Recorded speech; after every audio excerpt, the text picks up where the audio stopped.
নমস্কার, জি 24 ঘন্টা Indian institute of hotel management studio থেকে আপনাদের সঙ্গে রয়েছে আমি সব্যসাচী। আর আজকের আলোচনা দলের অনুশাসনের থেকে বড় জাতিসত্তা কিনা বিধানসভায় ধর্মযুদ্ধের সংযোজন এই বাকযুদ্ধ। শুভেন্দুর চ্যাংদোলা বনাম হুমায়ুনের ঠুসো, বসন্তের হাওয়ায় উত্তাপ বাড়ছে রোজই। বক্তব্য প্রত্যাহার না হলে হুমায়ুন কবির হুঁশিয়ারি দিয়েছেন এবং এই নিয়ে গোটা বিষয়টা এতদিন যা মঞ্চে হতো, রাস্তাঘাটে হতো, সেই সব একেবারে সরাসরি বিধানসভার বাইরে এই ধরনের তরজা চলছে। কোথায় যাচ্ছি আমরা রাজনৈতিক হিংসা দেখেছি, কুকথা নিয়ে আলোচনা আজকের নয়, অনেক দিনের। কিন্তু বিধানসভায় এই ধরনের হুঁশিয়ারি বিধায়করা দিচ্ছেন, চ্যাংদোলা করে ফেলে দেবো এবং উল্টো দিকে ঠুসো মারবো, চলে আসুন, মানে এত অ্যাগ্রেসিভনেস বাড়ছে কোথাও গিয়ে একটা থ্রেটের জায়গা তৈরি হচ্ছে। এটা কেন? এই নিয়ে আলোচনা করবো। আমাদের সঙ্গে রাজনৈতিক বিশ্লেষক সুমন ভট্টাচার্য রয়েছেন, শর্মিষ্ঠা ভট্টাচার্য বিজেপির রয়েছেন এবং আমাদের সঙ্গে তৃণমূলের প্রদীপ্ত মুখার্জি রয়েছেন। আমি শুরুতেই প্রদীপ্তদার কাছে যাই। প্রদীপ্তদা, কি মনে হয়, মানে এই যে গোটা বিষয়টা, হুমায়ুন কবির, আমি যদি নির্দিষ্টভাবে বলি, তোমাদের দলে অনেকবার বিভিন্ন ইস্যুতে তিনি বিতর্কে জড়িয়েছেন, তাকে সতর্ক করা হয়েছে, তারপরেও তো চলছে। সেই হুমায়ুন কবির হোক, সৌগত রায় হোক, মদন মিত্র হোক, কল্যাণ বন্দ্যোপাধ্যায় হোক, শুধু সতর্ক করা হয়নি, শোকজও করা হয়েছে। এবং আজকেও কুণালদা বলেছেন, আমাদের দলের মানে সর্বত যারা নেতৃত্ব আছেন তারাও বলেছেন যে কোনোভাবে কোনো অন্যায় কথাকে, কোনো আনপার্লামেন্টারি কথাকে বা যেটা মানুষের আবেগকে আঘাত করে এরকম কোনো কথা কোনো বিধায়ক, কোনো জনপ্রতিনিধি বললে সেটা কোনোভাবে দল সেটাকে সাপোর্ট করবে না, বরং তার বিরুদ্ধে যাবে। এটা খুব স্বাভাবিক এবং আমরা বারবার সেটা দেখেছি। কিন্তু আমার মনে হচ্ছে যে এই যে আজকে তোমরা যে ঠুসো শব্দ নিয়ে কথা বলছো না, এই ঠুসো শব্দ মানে ওই ঠেসে ঠেসে খাওয়ানো হয়, মানে চাপ দিয়ে একটা ব্যাপার, এর জন্য একটা ভাষা বিশারদ দরকার ছিল। মানে তোমরা যে ঠুসে দেবটা বলছো, আমি বলছি ভাষা বিশারদকে দেখানোর দরকার ছিল। চ্যাংদোলার মানে কি, আর মুসলিম ধর্ম নিয়ে বিধায়করা জিতবেন তাদের চ্যাংদোলা করে ফেলে দেবো, এর মানে কি? আর ঠুসো শব্দের মানে কি? একজন পবিত্র সরকারের মতন, আমি শেষ করিনি, সরকারের মতন এর জন্য পবিত্র সরকারকে টানাটানি কোনো দরকার নেই। আমি মানে হচ্ছে পুশ করা হতে পারে, পুশ করা। কারণ আমি সাদামাটা বাংলা যদি ধরার চেষ্টা করি, বক্তব্য হচ্ছে যে একজন বিধায়ক যিনি দলনেতা, বিরোধী দলকে রিপ্রেজেন্ট করছে, একটা কালচারকে রিপ্রেজেন্ট করছে, একটা আইডিওলজিকে রিপ্রেজেন্ট করছে, তাপসী মণ্ডল চলে যাওয়াতে তার এত মাথা খারাপ হয়ে গেল যে আগের 3টে ডেট মিস করে গেছে। আগের বারের শীতে তখনও গরম পড়েনি, এবার গরম পড়তে পড়তে মাথার কেড়ে পোকাগুলো নড়ে চড়ে বসে গেল, যে হঠাৎ করে তাপসী মণ্ডল চলে যাওয়াতে আরো প্রেসার বেড়ে গেল এবং সেই প্রেসার বেড়ে যাওয়াতে নন্দীগ্রাম হাতছাড়া হওয়ার ভয়। ফলে আমি কত বড় বিজেপি, আমি কত বড় আরএসএস প্রমাণ করতে ভারতীয়ত্বের যে আধার, ভারতীয়ত্বের যে সংস্কৃতি, পশ্চিমবঙ্গের যে বহু সংস্কৃতিবাদী জায়গা, সর্বধর্ম সমন্বয়ের জায়গা, রামকৃষ্ণের জায়গা, বিবেকানন্দের জায়গা, যারা এই ধরনের বিভাজন করেন না, সেইখানে এরকম একটা ভেকদারি হিন্দু মানুষ বলে যে নিজেকে প্রমাণ করে। এখানে দেখো, আমরা 4 জন রয়েছি, 4 জনই ব্রাহ্মণ। আমি কি বলবো ব্রাহ্মণ প্যানেল, তোমরা জি 24 ঘন্টা শুধুমাত্র ব্রাহ্মণদের ডেকেছো, কেন তপশিলি জাতি উপজাতিকে ডাকনি? আমি কি বলবো সেটা? আমি বলবো না। এখন তৃণমূল দল থেকে পাঠিয়েছে, বিজেপি থেকে পাঠিয়েছে, তোমরা চুজ করেছো, তুমি একজন যোগ্য সাংবাদিক, তুমি হয়ে গেছো, ঠিক আছে। যোগ্যতার নিরিখে কেউ বিধায়ক হন, যোগ্যতার নিরিখে কেউ অধ্যাপক হন। সেখানে যা দাঁড়িয়ে যদি ধর্মের ভিত্তিতে এই ধরনের বিভাজন করা হচ্ছে, তার মানে কি বলা হচ্ছে? যে তুমি পশ্চিমবঙ্গের যে সংস্কৃতি, যে ওই তো ভাদুরী বাবুর দল করেন, বলুন না, ভাদুরী বাবুরা কি এই ধরনের সংস্কৃতি শিখিয়ে গিয়েছেন নাকি চূড়ান্ত ভাবে যে তৃণমূলকে শেষ করার রাজনীতি করার শুরু করেছিল এই শুভেন্দু অধিকারী, গড়ে পড়তায় বিধায়ক নিয়ে গিয়ে এরোপ্লেন পাঠিয়ে দিয়ে, হাওয়াই জাহাজ পাঠিয়ে দিয়ে, হেলিকপ্টার পাঠিয়ে দিয়ে, কালো সুটকেস পাঠিয়ে দিয়ে, সেটা যখন রিভার্ট হওয়া শুরু করছে যে চলো, তারা তো তাপসী মণ্ডল প্রমাণ করে দিল যে তাপসী মণ্ডল কত বড় সত্যি কথা বলেছে। এই যে বিভাজনের রাজনীতি সে নিতে পারছে না, মানুষে মানুষে বিভাজনের রাজনীতি নিতে পারছে না, তার ফলে আজকে দেখা যাচ্ছে শুভেন্দু অধিকারী মানে একদম সঠিক প্রমাণ করে দিলেন এবং নিজের জ্বালা মেটানোর চেষ্টা করছেন। মানে তুমি বলতে চাইছো বিজেপির কাছে আর কোনো ইস্যু নেই, দুর্নীতির কোনো ইস্যু নেই, দুর্নীতির ইস্যুতে হালে পানি পায়নি এবং দল বদলের যে বিষয়টা রিভার্স করতে পারে, এই জায়গা থেকে মেরুকরণ একমাত্র ভরসা। একদম। শর্মিষ্ঠা। দেখুন, আমি ব্যক্তিগতভাবে মনে করি, মানে এইসব ভাষা ওই জায়গা থেকেই বেরোচ্ছে। একদমই তাই। আমি ব্যক্তিগতভাবে মনে করি সৌজন্যতাটা সর্বক্ষেত্রেই প্রচণ্ড পরিমাণে দরকার, সর্বক্ষেত্রে, শুধু রাজনৈতিক না, সর্বক্ষেত্রেই দরকার আমি মনে করি। আমাদের প্রধানমন্ত্রী নরেন্দ্র মোদী তিনি সবকা সাথ সবকা বিকাশে বিশ্বাস করেন, আমরাও বিশ্বাস করি, সুতরাং আমাদের মধ্যে কোনো ভাগাভাগি নেই। গতকাল আমাদের সভাপতি বলে দিয়েছেন যে কি পরিপ্রেক্ষিতে কথা হয়েছে এটা নিয়ে আমরা আলোচনা করব, আমরা কথা বলবো, কথা কিন্তু হয়েছে। এবারে দেখুন, আমি এবার একটা কথা বলছি, এই যে প্রদীপ্ত যে এতগুলো কথা বললো না, আমার তো অর্ধেক মাথার উপর দিয়ে চলে গেল। আচ্ছা বলুন তো, রেখা পাত্রকে যখন ফিরহাদ হাকিম যখন মাল বলেছিলেন, আপনারা কি ব্যবস্থা নিয়েছিলেন একটু বলুন তো, যে কি ব্যবস্থা আপনারা তার দিকে নিয়েছিলেন? তিনি বলছেন দাওয়াতে ইসলামের কথা বলছেন, তিনি বলছেন একজন পুরো নগর উন্নয়ন মন্ত্রী, তিনি বলছেন যারা ইসলামের থেকে জন্মগ্রহণ করেনি তারা অভাগা, আমরাই রাজত্ব করব, পড়াশোনা শিখতে হবে না। কি ব্যবস্থা আপনারা নিয়েছিলেন? আপনারা উত্তরটা দিতে পারবেন? হুমায়ুন কবির যখন বলল 30% হিন্দুকে কেটে ভাগীরথীর জলে ভাসিয়ে দেওয়া হবে, আপনারা তখন কি ব্যবস্থা নিয়েছিলেন একটু বলবেন? হুমায়ুন কবির বলছেন বিধানসভার মধ্যে 45 জন আমরা মুসলিম বিধায়ক আমরা দেখে নেব। আজকে কিন্তু আমরা কিন্তু সাম্প্রদায়িকতায় বিশ্বাস করি না। আজকে যে সাম্প্রদায়িকতার জন্ম দিয়েছে তৃণমূল কংগ্রেস, আজকে দেখুন সিদ্দিকুল্লাহ চৌধুরী তিনি কিন্তু ওয়াকফ বিলের ওই ইস্যুতে তিনি কিন্তু ইউনিসকে তিনি বাংলাদেশে ওদেরকে তিনি সাপোর্ট করছেন, এবং তিনি পরিষ্কার কিন্তু মহাদেব থেকে শুরু করে হিন্দু দেবদেবীর তিনি কিন্তু কুপ্রস্তাব বলছেন, কথা বলছেন তিনি। আজকে একের পর এক ঘটনা, কল্যাণ বন্দ্যোপাধ্যায় থেকে শুরু করে উদয়ন গ্রোথে যে কথা গত প্রায় 12-13 বছর ধরে পশ্চিমবাংলার রাজনীতিতে জন্ম দিয়েছে তৃণমূল কংগ্রেস, এই দায় তাদের নিতে হবে, তাদের নিতে হবে এই দায়। আচ্ছা, আজকে আমি এই জায়গা থেকে একটু সুমনদার কাছে যাই। সুমনদা, গতকাল আমরা নাম দিয়েছিলাম ধর্মযুদ্ধ, যেরকম গতকাল হচ্ছে এই হিন্দু মুসলিম যে প্রসঙ্গ শর্মিষ্ঠাদি তুললেন, শতরূপাদি এসেছিলেন, শতরূপাদি একটা প্রসঙ্গ তুললেন যে যখন হুমায়ুন কবির এই ধরনের মন্তব্য করেন, ফিরহাদ হাকিম এই মন্তব্য করেন, তখন তোমরা শো করো না, শো করো তখন যখন শুভেন্দু অধিকারী এই ধরনের মন্তব্য করেন। কোথাও গিয়ে তার অন্তত শতরূপাদির বক্তব্য ছিল যে এভাবেই আমরা একটা সিলেক্টিভ ওয়েতে বিষয়গুলো সামনে আনি, এতে সাম্প্রদায়িকতার মেরুকরণ আরও বাড়ে। এই একটা অভিযোগ সামনে তো রয়েছে, এটা নিয়ে তোমার কি মত অবশ্যই জানতে চাইবো। কিন্তু এই যে শর্মিষ্ঠাদি যে বক্তব্যটা তুলতে চাইলেন, যদি এই ধরনের কুকথা বেড়ে থাকে, হয়ে থাকে, তার একটা নির্দিষ্ট অভিমুখ ছিল, এবং শুভেন্দু অধিকারীর বক্তব্য মুসলিম বিধায়কদের চ্যাং দোলা করে ফেলে দেবো, এই জায়গা থেকে প্রদীপ্তদার ভার্সন একটা, শর্মিষ্ঠাদির ভার্সন হচ্ছে এই ঠিক এই শর্মিষ্ঠাদির জায়গাটা হচ্ছে ফ্রাস্ট্রেশনটা হচ্ছে এই জায়গা থেকে, যেখানে কোথাও গিয়ে থ্রেট ফিল করছে হিন্দুরা, এটা বিজেপি মনে করছে। দেখুন সব্যসাচী, প্রথমে আমি যেটা বলবো, আমার এখনো অব্দি যা শুনে মনে হয়েছে যে শর্মিষ্ঠা দেবী এবং প্রদীপ্ত দুজনেই তাদের দলের তথাকথিত নেতাদের এই বক্তব্যকে এন্ডোর্স করছেন। অর্থাৎ শর্মিষ্ঠা দেবী পরিষ্কারই বলেছেন যে কি পরিস্থিতিতে কোন পরিপ্রেক্ষিতে এই মন্তব্য করা হয়েছিল তা তারা বিচার করে দেখবেন। অর্থাৎ শুভেন্দু অধিকারীর বক্তব্য বিজেপির বক্তব্য নয়।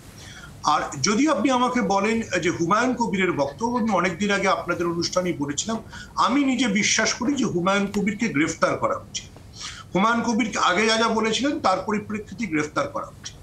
দেখুন, সমস্যাটা হচ্ছে যে ফিরহাদ হাকিমকে আমি যতদূর জানি তৃণমূল সেন্সার করেছিল। তৃণমূল যখন ফিরহাদ হাকিম বলেছিলেন তখন ফিরহাদ হাকিমকে সেন্সার করা হয়, বলে দেওয়া হয় দলের একটা বক্তব্য না। কিন্তু যেটা দুর্ভাগ্যের বিষয় সেটা হচ্ছে পশ্চিমবঙ্গের রাজনীতিতে এখানে বামেদের কোনো প্রতিনিধি নেই। সেই যে বিনয় কুমার শুরু করেছিলেন নন্দীগ্রামের সময়, সেই যে ধারাটা, বা অনিল বসু যা বলেছিলেন মমতা বন্দ্যোপাধ্যায়ের বিরুদ্ধে, সেই ধারাটা সমানে চলছে।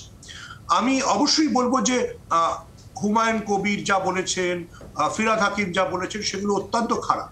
কিন্তু শর্মিষ্ঠা দেবীকে এটাও বুঝতে হবে যে ধারাবাহিকভাবে দিলীপ ঘোষ বা বিজেপির অনেক নেতাই মহিলাদের সম্পর্কে যা মন্তব্য করেন সেটা কোনো ভালো কথা না। যেদিন তাপসী মণ্ডল ছেড়ে চলে যান সেদিনকে বিজেপির এক বিধায়ক সোশ্যাল মিডিয়ায় যেটা পোস্ট করেন, অসীম সরকার, সেটা কোনো মহিলা সম্পর্কে সোশ্যাল মিডিয়ায় পোস্ট করা যায় বলে আমি অন্তত মনে করি না। দুর্ভাগ্যজনক হলো যে এই বিষয়গুলোর প্রবণতা বাড়ছে, এবং প্রবণতা বাড়ছে যখন তার সাংঘাতিক প্রবণতা হচ্ছে যে শুভেন্দু অধিকারী, যিনি বিধানসভার বিরোধী দলনেতা, দেখুন, এই বিধানসভায় আমরা সিদ্ধার্থ শঙ্কর রায় বনাম জ্যোতি বসু দেখেছি, আমরা জ্যোতি বসু বনাম সিদ্ধার্থ শঙ্কর রায় দেখেছি, আমরা বিধান রায় বনাম জ্যোতি বসু দেখেছি। সেই বিধানসভায় দাঁড়িয়ে যদি এলওপি, লিডার অফ অপোজিশন, যার মানে ক্ষমতা ভার সব দিক থেকেই একজন মন্ত্রীর সমতুলনীয়, তিনি যদি এই ভাষা ব্যবহার করেন, তাহলে অসীম সরকার তাপসী মণ্ডল সম্পর্কে ওই ভাষা ব্যবহার করলে আমি খুব অবাক হব না। আচ্ছা আচ্ছা, আমি এই জায়গা থেকে আমি একটু আমি একটু নিউট্রালি আমি একটা জিনিস জানতে চাইছি, এটা আমার প্রশ্ন। সেটা হচ্ছে সুমনদা যাদের কথা বললেন আর এখন যেসব নেতা নেত্রীরা রয়েছেন, কোথাও গিয়ে কি একটা মানে তোমার কি মনে হয় যে এই ধরনের ভাষা, এগুলো তো আমি মানুষকে রিলেট করার জন্য আমি ওয়ে অফ কমিউনিকেশন, এইটা আস্তে আস্তে চেঞ্জ হয়ে গেছে? কোথাও গিয়ে যে ক্লাসটা, বঙ্গ রাজনীতির যে ক্লাসটা ছিল, আমি বিনয় গঙ্গোপাধ্যায়ের বিচ্ছিন্ন ঘটনা ধরছি না, কানা অতুল্য হতে পারে সেই বিচ্ছিন্ন ঘটনা ধরছি না, কোথাও গিয়ে কি সেটা একটু নড়ে গেছে বলে মনে হয় এবং ভবিষ্যতে আরও নড়ে যাবে? কারণ আমি যদি নির্দিষ্টভাবে এই ভাতার জাতীয় শব্দগুলো বলি, একদম কলোকিয়াল ল্যাঙ্গুয়েজ, একদম সাদামাটা, কিন্তু এটা ব্যবহার করা যায় না। হচ্ছে যখন কোথাও কি পাল্টে যাচ্ছে? না না, পাল্টে তো গেছে অনেকটাই, আমি অস্বীকার করব না। এবং এটা কি একা শুধু বিজেপি, একা শুধু সিপিএম বলা যাবে? বলছি তো, দেখুন আমাদের দলের যে কালচারটা আছে সেটা খুব পরিষ্কার, এবং সেখানে যারা অন্যায় করছে আমরা অন ক্যামেরা বলছি। আমি অন ক্যামেরা, আমরা কোনো ঘুরিয়ে ঘুরিয়ে কথা বলছি না, কিন্তু যে ভেবে দেখবো, আমরা আলোচনা করব, পর্যালোচনা করব, এই ধরনের কথা নয়। কোন ধরনের অপ্রীতিকর শব্দ, সম্মানহানিকর শব্দ, মহিলাদের প্রতি বিরূপ মন্তব্য, এগুলো দল এন্ডোর্স করে না, খুব পরিষ্কারভাবে বলছি। তা সত্ত্বেও আমি বলছি যে বিজেপির তরফ থেকে একটা উদাহরণ দেখিয়ে দিন যে যখন অসীম সরকার এই ধরনের মন্তব্য করলেন, তুমি যে শব্দটা কলোকিয়াল বলে তার সঙ্গে আরেকটা কলোকিয়াল ল্যাঙ্গুয়েজ ছিল, সেই কলোকিয়াল ল্যাঙ্গুয়েজের যে অ্যাকচুয়াল মিনিং, সেই মিনিংগুলো যদি অ্যানালিসিস করতে হয়, তাহলে তো বলবো যে চূড়ান্তভাবে মহিলাদের অপমানকারী। অর্থাৎ কোনো একজন পুরুষের সঙ্গী হিসেবে নিজেকে ব্যবহার করে তাপসী মণ্ডল রাজনীতিতে টিকেছিলেন, এখন নতুন পুরুষ সঙ্গীকে। এই শব্দের প্রকৃত অর্থ হচ্ছে ওই যেটা অসীম সরকার বলেছেন। তাহলে যারা মনে করছেন যে রাজনীতিতে পুরুষকে ব্যবহার করে বা অন্য ধরনের কোনো ইঙ্গিত করে একজন মহিলা রাজনীতিতে টিকে আছেন, তাহলে এই কথাটাই যদি কোনোভাবে দিদি অন্য দলে চলে যান, তখন কি অসীম সরকার একই কথা বলবেন? এগুলো তো চূড়ান্ত অপ্রীতিকর শব্দ, চূড়ান্তভাবে নক্কারজনক শব্দ। কিন্তু কোনো বিজেপির মুখপাত্র, আমি অত দূর যাবো না, ওরা সব কিছুতে বলেন মমতা বন্দ্যোপাধ্যায়কে বলতে হবে, সব কিছুতে বলেন মমতা বন্দ্যোপাধ্যায়কে বলতে হবে। আমি মমতা বন্দ্যোপাধ্যায়ের কথা অনুযায়ী শুভেন্দু অধিকারী অবধি যেতে চাইছি না, বা আমি যেতে চাইছি না অন্য কারোর। ওই ঠুমকা রাজনীতি বা এই ধরনের যে কথাগুলো গিরিরাজ সিংও বলে দিয়েছিলেন এক এক সময়, কেউ কেউ হাফ প্যান্টের কথা বলেছিলেন, কেউ কেউ লেডি কিমের কথা বলেছিলেন, এই যে নোংরা শব্দ বন্ধ ব্যবহার করা হচ্ছে, ইভেন ওদের দলের নেতাকে বলেছিলেন কামিনী কাঞ্চন। তাহলে সেইখানে দাঁড়িয়ে দলের তরফ থেকে বিজেপি একটা কন্ডেম করেছে, ছেড়ে দিন, বিজেপির মুখপাত্ররা টিভিতে এসে বলেছে এই ধরনের শব্দ আমরা সমর্থন করি না। শর্মিষ্ঠাদি, এই ধরনের শব্দ কিন্তু আমরা সমর্থন করি না, আমরা দেখিনি বলতে। আর শুধু এটা এ রাজ্যে নয়, ভিন রাজ্যেও বিজেপির একাধিক নেতার বিরুদ্ধে অভিযোগ উঠেছে। দিল্লি বিধানসভা নির্বাচনে এরকম অভিযোগ উঠেছে বারবার, হরিয়ানা, ইউপি, একাধিক জায়গায়। কোথাও কি কন্ডেম করা? আজকে এখানে প্রদীপ্ত দাঁড়িয়ে বলতেই পারে যে আমরা সমর্থন করি না। এরকম একেবারে একটা মন্তব্যের পরে এই ধরনের মন্তব্য কি দেখা গেছে বলে তোমার মনে হয় তোমাদের দল করে? না না না, মহিলাদের নিয়ে কোনো কুরুচিকর মন্তব্য ভারতীয় জনতা পার্টিও স্বীকার করে না। কারণ প্রধানমন্ত্রী নরেন্দ্র মোদীজি মহিলাদের জন্য তিনি যা যা কাজ করেছেন, তাতে মহিলাদের অসম্মানের প্রতীক সেটা হয় না। মহিলাদের আমরা সম্মান করি, যদি কেউ কিছু বলে থাকে সেটা নিশ্চয়ই বলা উচিত নয়। কিন্তু অখিলগিরি যখন রাষ্ট্রপতিকে অপমান করেন, কুরুচিকর মন্তব্য করেন, তখন এদের কিন্তু আপনি গলা ফাড়া দেখবেন না। এখন কিন্তু আপনি সেটা অনেক পরে, যখন সোশ্যাল মিডিয়া থেকে কিন্তু আজ অবধি অসীম সরকারের বিরুদ্ধে আপনারা একটা কথা বলেননি। আমি অখিলগিরি অন্যায় করেছেন এটা বলেছি, অখিলগিরি ক্ষমা চেয়েছে। আপনি এখানে বলুন অসীম সরকার, আপনি বলুন অসীম সরকারের নাম বলে তিনি ভুল করেছেন। অসীম সরকার ভুল বলেছেন, আপনি একটা শব্দ আমাকে বলে দিন দিদি। আমরা সমর্থন করি না। অসীম সরকার ভুল করেছেন বলুন না। সমর্থন করি না। অসীম সরকার ভুল বলেছেন, যদি কেউ অশালীন যদি নয় অসীম সরকার ভুল করেছেন। আমি বলছি অখিলগিরি ভুল বলেছিলেন এবং অখিলগিরি ক্ষমা চেয়েছেন। জনতা পার্টি অখিলগিরি ক্ষমা চেয়েছেন, আমরা ক্ষমা চাওয়াতে বাধ্য করেছি। কিন্তু আপনারা কি পেরেছেন? রাজনীতিতে এই যে বর্তমানে যে অস্থিরতা, এই যে থ্রেট কালচার, শুভেন্দু অধিকারী শুরু করেছে, কিন্তু তৃণমূল কংগ্রেস, এটা কিন্তু ভুললে হবে না। শুভেন্দু অধিকারী শুরু করেছে, আর কেউ না। সর্বত্র ছড়িয়ে পড়েছে, সর্বত্র সর্বত্র, সারা পশ্চিমবাংলার আনাচে কানাচে, হসপিটাল, স্কুল, কলেজ সর্বত্র কিন্তু ছড়িয়ে পড়েছে। আজকে যেটা আমরা বিধানসভায় দেখতে পাচ্ছি, আমরা এক তীব্র প্রতিবাদ করছি। তার কারণ হচ্ছে, আমি আবার বলছি, ভারতীয় জনতা পার্টি মহিলাদের উপরে কোন কুরুচিকর মন্তব্যকে গিরিরাজ সিংকে নিয়ে বলেছিলেন, সমর্থন করি না। গিরিরাজ সিং এর বিরুদ্ধে বলেছিলেন তো, দিদি ও দিদি এই শব্দের ব্যাপারে কে করেছিল? দিদি ও দিদি থেকে শুরু করে কে করেছিল? আমরা কোন মহিলা বারবার একবার দুবার না, দাদা বলবে, এটাই তো বলছি। তার জন্য বঙ্গভঙ্গিটা কি হচ্ছে? দিদি বলেছে, দিদিকে দিদি বলেছে, তার মানে দেখেছেন। যখন এই বিতর্ক চলছে তখনই খবর আসছে হুমায়ুন কবিরের বিরুদ্ধে কড়া পদক্ষেপ। গত দুদিনের মন্তব্যের জেরে শোকজ। ভরতপুরের তৃণমূল বিধায়ক হুমায়ুন কবিরকে তৃণমূলের শৃঙ্খলা রক্ষা কমিটি শোকজ করলো। হুমায়ুন কবিরের যে বক্তব্য আমরা জানি, এখন চর্চা করছি, এবং এই জায়গায় দাঁড়িয়ে হুমায়ুন কবিরের বিরুদ্ধে এর আগেও হুমায়ুন কবিরের একাধিক মন্তব্যে বিতর্ক ছড়িয়েছে। দলের তরফ থেকে বারবার তাকে শোকজ করা হয়েছে, নিষেধ করা হয়েছে। গত দুদিনে হুমায়ুন কবিরের একাধিক মন্তব্যে বিতর্ক ছড়িয়েছে। হুমায়ুন কবিরের বিরুদ্ধে কড়া পদক্ষেপ আবারও। তৃণমূল শৃঙ্খলা রক্ষা কমিটির তরফে শোকজ করা হলো হুমায়ুন কবিরকে। আমরা আপডেট দেব আরো।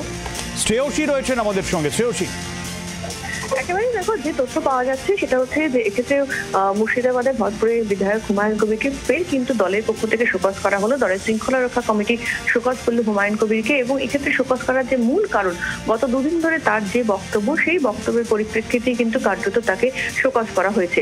এবং এক্ষেত্রে কোন পরিপ্রেক্ষিতে তিনি বক্তব্য রাখছিলেন, সেক্ষেত্রে শুভেন্দু অধিকারীর যে চ্যাংদোলা মন্তব্য, সেই মন্তব্যের পরিপ্রেক্ষিতে গত দুদিন ধরে যে বক্তব্য তিনি রেখেছেন, সেই বক্তব্যের মধ্যেই কিন্তু কার্যত ধর্ম নিয়ে কিন্তু তার বেশ কিছু মন্তব্য রয়েছে। সেই সামগ্রিক সমস্ত কিছু নিরিখেই কিন্তু কার্যত এক্ষেত্রে এবং সার্বিকভাবে যে ধরনের কথা তিনি বলেছিলেন, যে ঠুসো মারা হবে বা ইত্যাদি, এই ধরনের যা যা বক্তব্য রেখেছিলেন, সেই সামগ্রিক সমস্ত বক্তব্যের পরিপ্রেক্ষিতেই কিন্তু তাকে শোকজ করা হয়েছে, এবং 24 ঘন্টার মধ্যে তাকে এর জবাব দিতে বলা হয়েছে। অনেক ধন্যবাদ শ্রেয়সী। অর্থাৎ শর্মিষ্ঠাদি, ঠুসো বিতর্কের একটা পদক্ষেপ পাওয়া গেল। চ্যাংদোলা বিতর্কে কি হবে? না, শুনুন, এই যে বলছে যে জাতিসত্তা, সব থেকে বড় জাতিসত্তা, তৃণমূলকে তো ভাবতেই হবে। না, ভাবতে তো হবে। আমার কথা হচ্ছে শর্মিষ্ঠাদি, আজকে শোকজ করা হলো হুমায়ুন কবিরকে, হুমায়ুন কবিরকে শোকজ করা হলো। নিশ্চয়ই দলও আমাদের দলও কথাবার্তা আমি দাঁড়ান, নিশ্চয়ই আমাদের এখানে শুভেন্দু অধিকারীকে শোকজ করবে। আমি প্রথমেই বলেছি যে আমাদের সভাপতি সুকান্ত মজুমদার বলেছেন আমি কথা বলবো, আমি আলোচনা করব। এটা কালকেই উনি বলেছেন, অন ক্যামেরা উনি বলেছেন। নিশ্চয়ই আপনারা সেটা জানেন, নিশ্চয়ই আলোচনা হবে। আমাদের দল ভারতীয় জনতা পার্টি কোনো অন্যায়কে সমর্থন করে না, কোনো মহিলাদের উপর কুরুচিকর মন্তব্য সমর্থন করে না। জানি না এটা ভাবনার ক্ষেত্রে দেরি কেন? ওরা বোধহয় পোস্টমর্টম অ্যাপ্রোচ খুব ফলো করে, মানে সবকিছুতে দেরি দাগে নিয়ে আসে। দেরি করে আরাবুল ইসলাম যখন জব ছুড়ে মেরেছিল, আরাবুল ইসলাম যখন জব ছুড়ে মেরেছিল, তাকে অগ্নিবীর ব্যবস্থা নিয়েছিল। এটা কি কিছুক্ষণ আগে এখানে দাঁড়িয়ে আমি খুব পরিষ্কার বললাম, আমরা প্রয়োজনে শোকজও করতে পারি। এই মঞ্চে দাঁড়িয়ে বলার দম আছে তৃণমূল কংগ্রেস, সেই দম দিয়েছে যে কোন রকম অন্যায়ের সঙ্গে সমর্থন করা যাবে না, অন ক্যামেরা বিরোধিতা করতে হবে, সবার সামনে করতে হবে। আরে মুসলিম সম্প্রদায়ের কি কোনো সমস্যা আছে নাকি? তাদের রক্ত কি নীল নাকি? তারা কি মানুষ নয় নাকি? তাদের ভোটে আপনারা জেতাননি নাকি? প্রধানমন্ত্রীকে তারা ভোট দেননি নাকি? জমি রাজ্যে আপনারা ভোট পাননি নাকি? তাহলে মুসলিমদের যে ভোট, সেই ভোটটা ভোট নয়। আপনারা যত বলবেন তত তৃণমূল শক্তিশালী হবে। এই মুসলিমরাও কিন্তু মানুষ, এই মানুষদের প্রতি যে অন্যায় অত্যাচার করছেন, এটা কিন্তু জনগণ ভালোভাবে নেবে না। সুমনদা, দেখুন সব্যসাচী, হুমায়ুন কবিরকে শোকজ কেন? আমি তো আগেই বলেছি হুমায়ুন কবিরকে গ্রেফতার করা উচিত।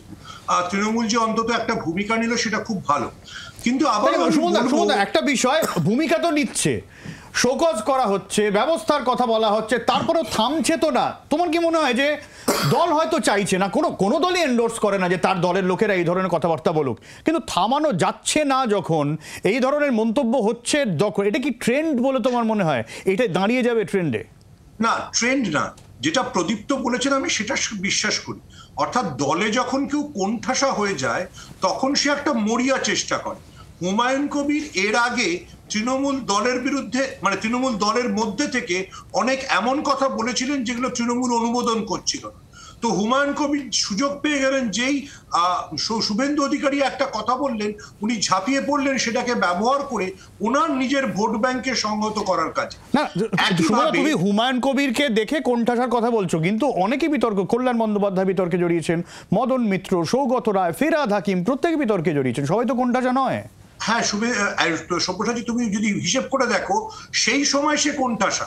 মদন মিত্র যখন কথা বলছেন, তুমি মদন মিত্র রকম বিতর্কিত মন্তব্য না করলে মদন মিত্রর বাইক নিতে যেতে, বা কল্যাণ বন্দ্যোপাধ্যায় যখন মুখ খুলেছেন, কল্যাণ বন্দ্যোপাধ্যায় তখন দলের ভেতর নবীন প্রবীণ দ্বন্দ্বে কোণঠাসা। এটা একটা শর্টকাট হয়ে যাচ্ছে যে কি বললে আমি হাইলাইটেড হব, হয়তো আমার নজর নেতৃত্বের দিকে পড়বে, মিডিয়া আমাকে নিয়ে খবর করবে, আমি আবার শিরোনামে থাকবো।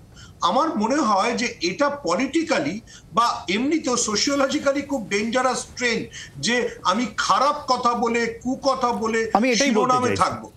আমি এটাই বলতে চাই, এইটা একটা সোশিওলজিক্যালি খুব সমাজতত্ত্বের দিক থেকে খুব খারাপ ট্রেন্ড যে এটা ঘটনা। আমি শুধু শর্মিষ্ঠার দিকে একটা অনুরোধ করব, সেটা একজন মানে বাইরে থাকা ব্যক্তি হিসেবে, যে আগে কিন্তু আমরা বিজেপিতে দেখতাম যে সোনিয়া গান্ধীর বিরুদ্ধে মন্তব্য করার জন্য প্রমোদ মহাজনের বিরুদ্ধে বিজেপি ব্যবস্থা নিয়েছিল। এখন কিন্তু এই যে অসীম সরকার থেকে তথাগত রায় ইভেন নিজের দলের লোকদের, মানে সেই সময় তথাগত রায় নিজের তাদের যারা ক্যান্ডিডেট হয়েছিলেন, পায়েল সরকার, তনুশ্রী চক্রবর্তীদের সম্পর্কে যেসব মন্তব্য করেছিলেন, সেগুলো বিজেপিকে অন্তত মহিলাদের টেনে আনতে সাহায্য করবে না। আমার মনে হয় এই বিষয়টায় বিজেপির একটু সতর্ক হওয়া দরকার। আমি এটা জানি যে আরএসএস এগুলোকে অনুমোদন করে না।